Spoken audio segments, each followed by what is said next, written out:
The flag of Malaysia, also known as the Stripes of Glory, is composed of a field of 14 alternating red and white stripes along the fly and a blue canton bearing a crescent and a 14-point star known as the Bintang Persekutuan. The 14 stripes, of equal width, represent the equal status in the federation of the 13 member states and the federal territories, while the 14 points of the star represent the unity between these entities.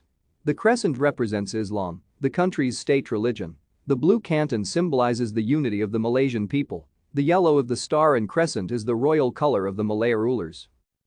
The flag, first raised on 16 September 1963, originated from the flag of the Federation of Malaya. Prior to the creation of the national flag, each state in Malaya had its own flag, many of which are unchanged in design to this day.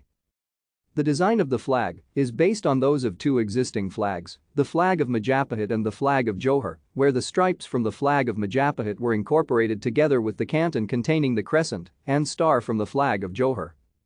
When the federation replaced the short-lived Malayan Union, the federation government through the Federal Legislative Council called for a design contest for a new flag. Thank you for watching.